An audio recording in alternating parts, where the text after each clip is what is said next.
morning, everybody. It's time for this Monday morning beef with Jules. Good morning, Jules. Happy Valentine's. Hello. I see you're soaking up the setup, right? It's so...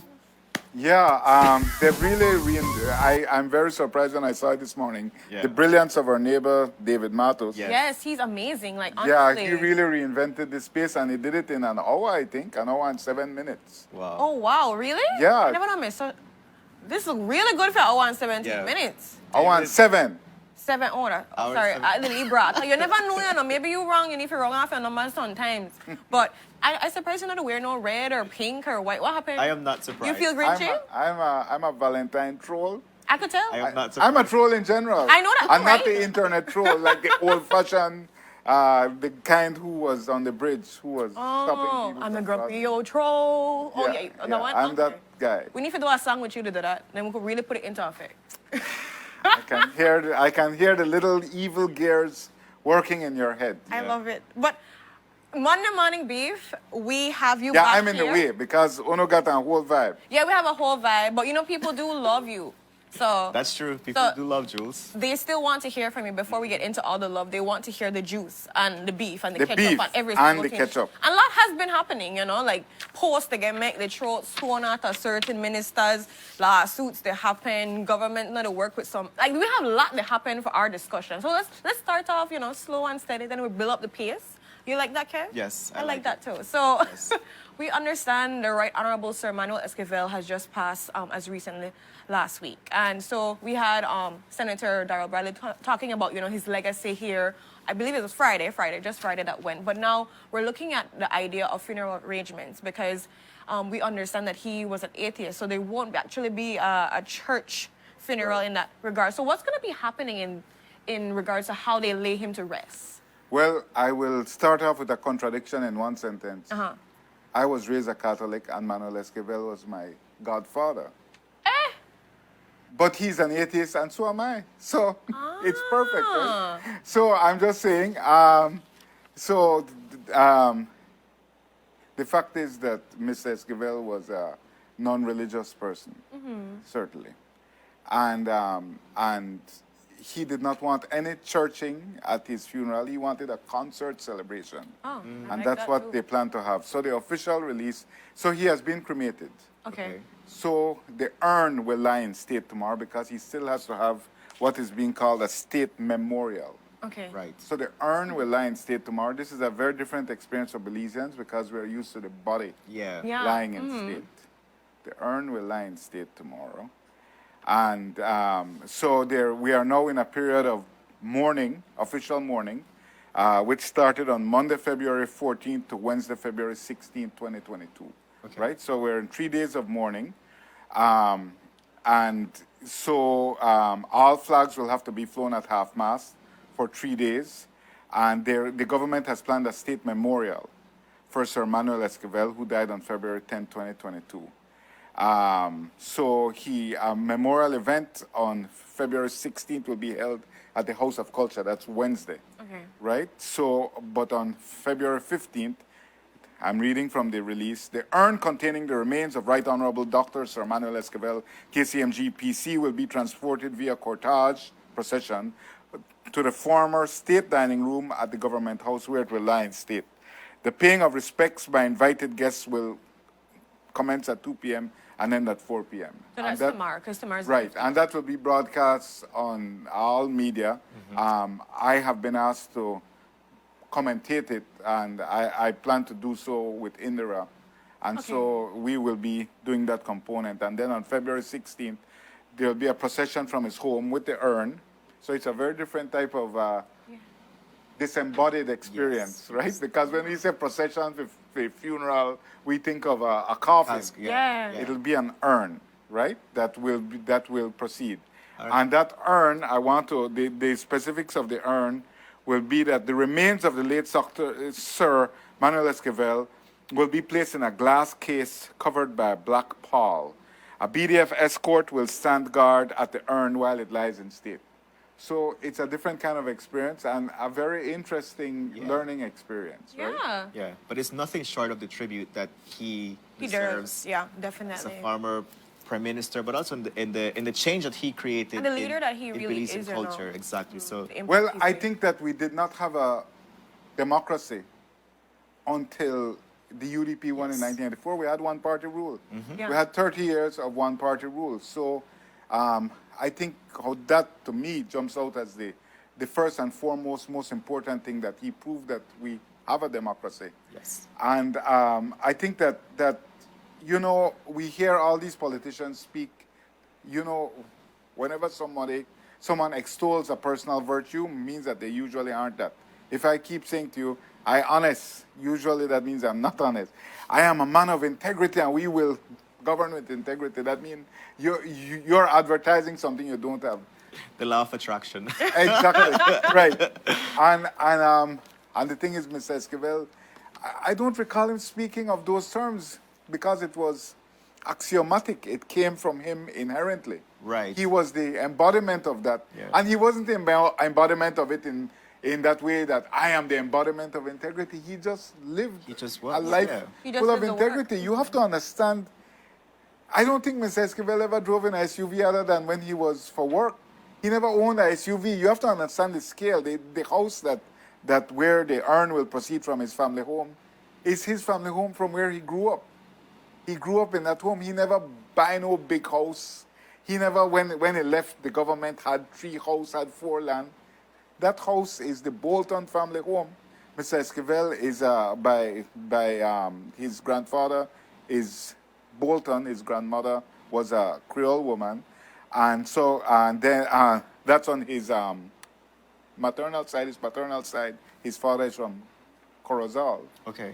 So that's where he got the name Esquivel from. Alright. But I'm just saying that he was a humble man, and he never had any of these affectations of wealth that we see follow all politicians after they leave office.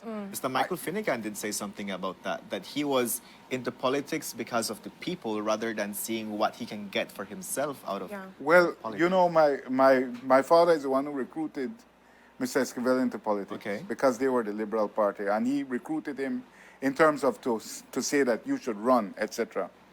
And he says that he always felt that he was a curse on Manuel's life because Manuel wasn't interested in land, money, or women, and that's why people get into politics. And he had no interest in any of those things. So, like, he was literally an anti-politician. And that's what endeared him to many people. Obviously, when he left office in 98, he was loathed. He was thought of as the worst prime minister ever, but I think history has been far kinder to him because he was the last embodiment, between him and Price, of that real core humility. I mean, and obviously George Price was an ascetic. He was monkish in his lifestyle, and they were very different people, you know, because Mr. Esquivel was a family man. But he was really the last of those types of unique, selfless patriots to get into politics. I think that perhaps one of the most, one of the vignettes that tells the story of who he was that when he would come home in the evening, his driver, who was a policeman, he didn't have the driver like, you know, everybody have the driver, your captain, your street captain, their driver. His driver was a policeman, and every day the vehicle go and park the Raccoon Street police station, his prime ministerial vehicle. And on weekends, he parked the police station. Because it's not his vehicle, it's a work vehicle. Right. And the work is the government office. So you know how it is. When you got a ministerial ride that are for you, you the blast that, you the at Chetamal I with just that. want to say something. You said, then the boys that Chetamal, Yeah. kind of thing. So it was just, and he didn't do it for show. He did it because that's like, it's not my vehicle. Why would I want to drive that wrong for? So most people want flashing. Mr. Esquivel always had an economy car, the smallest Ford Taurus or Ford Pinto that you could find. That was just his style. And the last fun fact I'll tell you, the teleprompter used at Channel 7 for many, many years. At least the first 10 years of 7 News was made by Mr. Esquivel. Mr. Esquivel was a tinkerer and a Remade. thinker. Oh, wow. So he made a teleprompter because then time we never. Wow. Anyway, it was a very humble operation. And so he made a teleprompter based on his understanding of physics, how how a mirror at 45 degrees would flip an image. And that's what he did. And so, so he was the ultimate tinkerer. His father used to repair typewriters, and that's where I believe he got the start as just a tinkerer. Dean Barrow tells the story. We heard it on News Friday that they were stuck in an elevator in Salvador, and everybody's losing their mind. 6 leaders or 6 men of an official contingent stuck in an elevator that just stopped. And everybody is losing their mind for 20 minutes. Esquivel is completely calm and then just says, okay, I open it. And he starts tinkering, and he opened it so that they were able to exit the elevator. Wow. I'm just saying, right? Like a different kind of mind, right? Jules, you mentioned that he was your godfather. Is there like one particular memory that you would like to share about that relationship that you had with him? You know, it wasn't. I just thought he was like an obligatory godfather because he never into God that much. But I would say that I recall, because as Catholics you get 2 godfathers, a baptismal godfather and a confirmational. He was my confirmational godfather. Okay. And that he gave me a pen that was just like a pen so far above my league. It was a black Schaefer pen, and it was just, to me, it contained magic because, you know, I grew up with words, or words were my thing. Crazy. And so I felt so empowered by this pen. It was like a wand, no? Yeah, it was like a wand. Yeah. Exactly. Perfect description. So, yeah, so that's my recollection. But, you know, as I got into journalism, we developed necessarily an adversarial relationship. Right? Like not a contentious relationship, and no, there was never any personal hostility, but he was the prey. Wow. Once you're a journalist, he's the prey, and that I never had a problem with that because I always knew that he was never emotional. He was always, he understood, right? Like, this is what we do. It don't mean that, it don't mean that you like it, but it's what you do, right? He understood the assignment. Right, he understood the assignment, so. Nice. Yeah. Wow. So, but yeah. Thank you for sharing. Yeah, I know. That we'll never know about the teleprompter. In case anybody never hear about when they were sharing about the elevator that he apparently fixed too as well. And then of course now you get a whole pen. You still got a pen? I had it for many years. I wish I could find it back. It lasted me all the way through to high school. I wonder if it may end up the Miami or New York has some stuff where people give people. Anyways, you know what? I kind of be that person. Yeah, don't be that person. Moving right along in our couch talk, I want to talk about the recent post that the Honorable Shineborough displayed. I think it was over the weekend, right? It was right over the weekend. In regards to the police minister, Minister of Home Affairs and New Growth Industries, Karim Musa. Right. Can we talk a little bit about what really you think those shots that were fired basically? So, for those who haven't seen the post, and I'm sorry I didn't send it in to Abdul, but it says it's time for a new police minister. 2 murders in one night again. Yeah. And he goes on to say that violent crime has gotten worse since the election. I do not agree. Listen, we have up the post, and we know the two every murder is sad, and it destroys entire families. The one in Belmopan obviously jumps out because, you know, it's a young woman, and there were supposedly 25 shots released at that van. But anybody, in my mind, who takes shots at crime, takes shots at crime, but any politician who jumps on crime as a sign of the failure of the other party is full of crap. Real. Why is that? Because crime is an intractable problem. It did not start today. It will not end tomorrow. Yeah. This is intergenerational trauma and violence. Yes. This started from decades of neglect of particularly Belize City.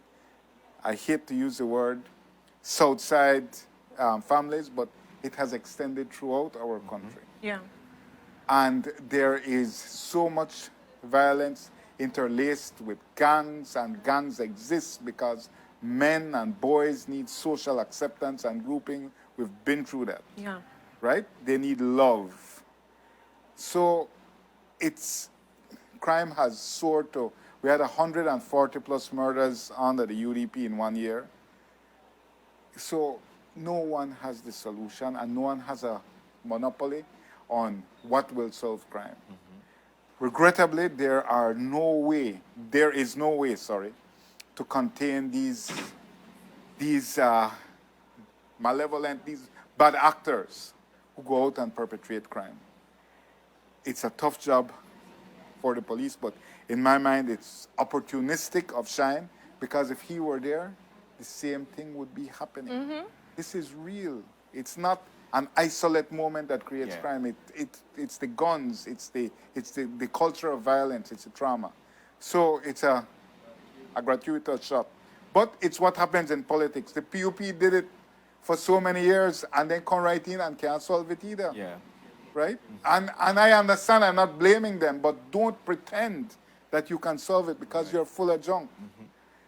So that's my statement on crime. But I think Shine came off another huge week. He's on a North American tour. Well, he's back in Belize now. We see him there. I think, so that is the lieutenant governor. That's the latest one. That's the lieutenant governor of New York, with whom he says he's discussing economic cooperation.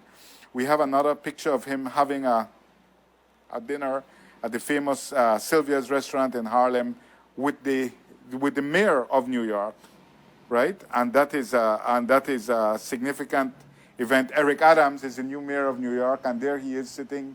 You have Fat Joe. You have State Assemblyman Ruben Diaz Jr. on the left beside Shine. And then in the center of the image at the back is the mayor of New York City, Eric Adams. And Shine is working, that's big.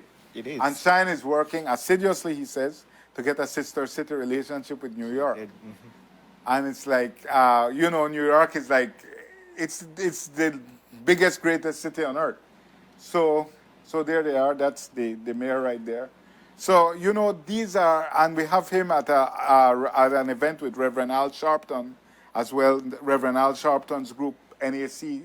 That's with the mayor of New Jersey, Ras Baraka, the son of the great Amiri Baraka. But he formed a sister city relationship with New Jersey for the mayor of Belize City, who is a PUP. Exactly. Yeah. That sticks out. So, Big and you can smile. see how the mayor of Belize City, in an unguarded moment, Ali, T-shirt.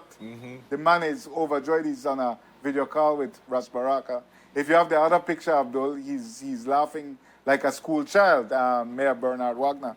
I'm just saying that at the same time, the Prime Minister is saying that, well, he's not achieving anything on this. This is all self-promotion. Well, the proof of the pudding is in the eating. Yes. And Shine is, yes, he's into self-promotion, but which politician is not? Exactly. Which politician does something for altruistic purposes? So yes, you can say, well, the man gone out there and said a leader of the House agreed. Right. We blew him up for that. Yeah. But at the same time, the man is delivering. Which leader of the opposition has delivered anything? When the former leader of the opposition, Prime Minister Briceño, traveled, he traveled by private business. God bless him. Right. But he's not having this level of meetings. If you have that Instagram video, Abdul, with Al Sharpton, speaking at the Al Sharpton event, I'm just saying these are events of major political heft and value. Yeah. These are undeniable. Yeah. And I want to read you all Mia Motley is the biggest star in the Caribbean. Oh, yes. Legitimately for good reason. So if you just look at her Twitter account, she has 47,000 followers. That's probably the biggest in the Caribbean. If you look at Eamon Courtney, our foreign minister, has 284 followers. You look at John Briceño, he has 2,772 followers. You look at Tracy Tager Panton, she has, she is in the single digits or under 20. And if you look at Shine Barrow, he has 113,000 followers, 3 times Mia Motley. I'm just saying, these things don't matter squat in mess up, and they don't people know they vote. Right. Yeah. But there is a global currency being generated here that is undeniable. Yes. Yeah. You know, it's real currency. How will it translate at the polls? Me no know. I know you have to do your work in a mess up, and I know that the people this appeals to is young voters, younger than even Renata, and those are the hardest people to get to vote. Definitely. But there is a possibility and a chance that he can capture the imagination of those people who have no interest in the political system Right. because it's manifestly bogus. Yeah, and I like that you mentioned that, because if you reflect on the PUP and how they use social media as the asset to mobilize their campaigns and their Right. Plan Belize, Shine Barrow is just using social media in the And- best way possible, Yeah. you know, to ensure that he's reaching out He's to upping the everybody. ante, and yeah. again, that's one thing. And I've seen a lot of young people to come to his defense when people are posting X, Y, and Z. Like I've seen young people kind of have that little fight amongst, like, you can't say the man gonna do this. Like I've Yeah. seen No, that in that's comments real Yeah. currency and so because forth. And they I'm see like, it. okay, look at that. Look at them trying Yeah. to, like, you know, defend, and you know, they are the ones that, you know, say X, Y, and Z, that he is, like what Prime Minister said, just to do it for its sake or whatever, for his own benefit. Right. But then they're like, come on, man, you see the deals way they make for the other art. Yeah. Like, so there you can clearly see that he's getting traction Yeah. with young people. Yeah, and his deliverables are unusual, stuff that we did not really expect to see from a politician. Perfect. So Yeah. if you see him like talking into media, you know, connecting cities, like you do not see that kind of stuff whenever people would get to travel. So And I that have sticks to out for say, me. Yeah. the trying to do the collaboration for the sister cities for our mayor PUP, that's something right there. I say very strategic. Yeah. Very, very strategic, Yeah. and very smart, because it kind of, for anybody who doesn't say he does the do it for, you know, the UDP or whatever it is, or do it for your own self or whatever, Yeah. this kind of shows right here that, you know, I'm being very strategic. I want to actually help out the city. I don't know, when they're in a current, you know, they're in a power right now, but I'm still going to try to do what I can do. Yeah, no, it's the events are significant, but we want to stress, so there are young voters, there are old voters, or young prospective voters, old voters, and then you have the delegates of the UDP. Without being unkind to these good and true people, they are a tough bunch of cookies. I consider that system completely corrupt. It's completely unrepresentative. The UDP needs to reform how they vote for leaders. The PUP has a far better formula where they have at least a representation of, for every 100 voters, you get one delegate, or I forget the exact formula, but it's representational in terms of that you get a proportion to the number of voters you have. The UDP, it's 16 per constituency. The PUP, if you got 5,000 votes, you'll get 50 delegates. If you got 2,000 votes, you'll get 20, etc. Okay. So it's a far more representative formula. Yeah. And they reformed that after the fall of 2008, after the whole explosion of the PUP in 2008. And the UDP urgently needs to reform its system because they have 16 delegates per constituency, no matter the size of the constituency or the number of votes they got. These 16 people, the lists are stacked. The smaller the number, the more you can stack it. If you have 50, as you do in the PUP, it's harder to corrupt and treat or try to solicit support Yeah. from these people. Yeah. And this is a money game. Yeah. I'm not saying everybody in it is corrupt, absolutely not. But there is a money element. So definitely. these people, I don't think they have overwhelming love for Shine, and I don't think they are impressed. And the proof of that came when they had the National Party Council meeting, and the vote went 49 to 48. Darrell Bradley said he cast the tipping vote. Yep. Right. I'm just saying, if that was so close, supposedly Shine has the support of John Saldivar. If that was so close with Saldivar's support, in my mind, he's in trouble with the core of the UDP. So there we see Mia Motley's Twitter page. Twitter page, 47,000 followers, Shine Barrows, 113. It don't matter with the delegates. You could show Tracy one and she got at 20, but it don't matter the delegates. So you need 506. There are 516 Yes. Yeah. people who will vote in that Yeah. convention. So you need 259 Yeah. to win. And Shine is back in Belize. He has to work extra hard to get that 259. Yes, he has Saliva support. Saliva still carries weight in that party. He has a lot of loyalty. But it's going to be tough because the native instinct in the UDP is, oh, you to show yourself over there? Shh, that's your business. So they have their own bucket, right? They're their own crabs in their own bucket. Yes, but remember, don't ever forget the quarrelsome culture of the UDP. Then quarrelsome, my brother. Then just love quarrel. And I love to put it on Facebook too. And you see, there is the Instagram video with Shine speaking at Reverend Al Sharpton's National Action Network. And, you know, he was flowing. I mean, those are major events. But try if you tell the delegate then that they're no business. It's definitely going to be a fight, and we have that convention coming up in March right here. So I really would like to see how that plays out and how he hits the ground running. He's been doing the work internationally, but we are see what happened now. Maybe he'll have fun in our own, here yeah. at the You know, and it, again, you said it, he's bringing deliverables that we are not familiar with. So will that help or will that hurt? Because I know the native instinct at UDP is, watch on. That is what like you love. Yeah. Then love to say, watch on. Yeah. And you know what that means with the wait for them. Oh, you think you big over there? Bam! Tracy. I'm just saying, that's my instinct for the UDP Act, but he's dealing in a currency that we don't understand. And he's very strategic, you know, like Yeah. he's not missing any opportunity that comes up. A vacancy comes up within the party, he's right there, you know. He's putting that law of attraction up there, but naked he's also ambition is not liked in the UDP. You have to understand, you have to be ambitious but pretend not to be. Dean Barrow was the master of it. In 2003, after they lost, he said, I'm going.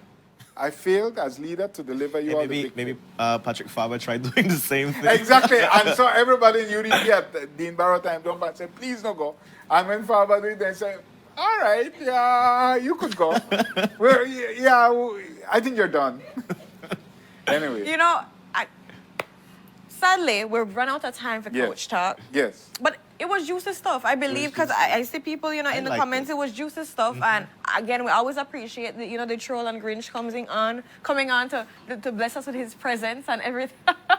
But no, like I said, I've told Kevin before, and we all know that the people do value what you have to offer, your 2 cents and everything. And, you know, talking a little bit about how we look at the red and the blue and just putting things into context, because some of these things, like, I would not know that the system that PUP uses is much more representational than the UDP one. So it really is something that we have to consider and make the people understand, like, what are we doing? How can, you know, we improve X, Y, and Z? So thank you again. Thank you, Jules. And happy Valentine's Day once more. You know, he don't really believe in that. Well, we're still sending a lot of love to you. A viewer said that. Oh. There you go. Look at the beating heart. Watch that. And a viewer did say Valentine's Day is every single day. It is. So we spread the love all the time. When no one on Compass and upon 7, we always have to feel the love, right? If you don't feel the love, we don't feel the wrong things. So with that, we go to our first commercial break. But when we're back, we're having a very exciting conversation about consent, setting healthy boundaries. And also, y'all know we always have a problem with this. Expectations in relationships. That is the root of all the evil when things go. I may think you man do this, my last partner do this. Oh, honey boo, we're going to talk it out. So if you have any questions, any comments, any experiences, feel free to interact with us. Remember, we're on YouTube, we're on Instagram, we're on Twitter, we're on Facebook, but we want to hear from you. We'll be right back after this short commercial break.